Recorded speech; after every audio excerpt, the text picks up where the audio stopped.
The Zarzuela palace carried a weight that could be felt in its very walls. For Princess Leonor, heir to the Spanish throne, that weight often found its way into her heart. Ceremonies, speeches, military training, every step of her life was measured and observed. Yet, in the quiet sanctuary of her bedroom, she had her own small ritual, one that no cameras or advisors ever saw. On nights when the pressure became too much, Leonor would take roses from the gardens, gently pluck the petals, and scatter them across her pillow. Each petal carried a thought, a hope, a fear, a secret wish she dared not speak aloud. One late evening, Sofia entered without knocking. She was used to her sister's rituals, though she never fully understood them. This time, however, the sight stopped her. Leonor's pillow was almost buried in petals, red and white mingled like confessions. "You've been at it again," Sofia said softly, picking up a velvety fragment.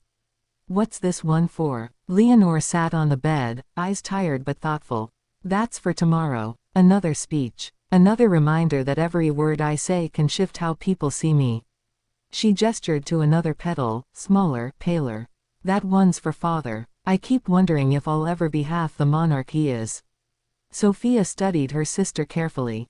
"And this one?" she asked, lifting a single crimson petal from the edge of the pillow. Leonor hesitated before whispering, "That's for you." Sofia blinked. "For me? Why?" "Because I worry," Leonor admitted, her voice cracking slightly. "I worry you'll feel forgotten. That my crown will always cast too long a shadow over you." Sofia's lips curved into a faint smile, though her eyes shimmered. "Leonor, I don't need the crown. I don't even want it. What I want is you, my sister. My friend. Do you really think I measure my worth by what title I have?" The room grew still. Leonor looked at her sister, younger but wise beyond her years.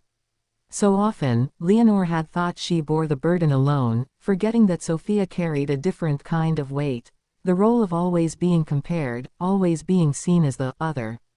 "You're wrong about those petals," Sofia said suddenly, breaking the silence. She gathered a handful and let them fall back onto the pillow like snow. "They're not fears. They're reminders. Each one is proof that you feel, that you care, that you're more than just a princess or a future queen. And if you leave one for me, then it's not worry, it's love." Leonor's throat tightened. For all her training, all her rehearsed speeches, she found herself at a loss for words. She reached out, taking Sofia's hand. "You see me better than anyone else does," Leonor whispered. "That's my job," Sofia replied with a grin. "Not official, but important." The sisters sat side by side, their shoulders touching, their laughter softening the weight of the crown that hung invisibly over Leonor's head. They spoke for hours, about dreams, about places they wanted to see, about silly memories only they shared. Outside, the night deepened, but inside, time felt suspended, as though the universe existed only within those four walls. When Sofia finally drifted to sleep, Leonor plucked one last petal, the most delicate of them all, and placed it gently on her sister's pillow. "This one," she whispered, "is for gratitude. For the gravity that keeps me whole. For Sofia." The petals remained there until morning, when attendants entered to tidy the room.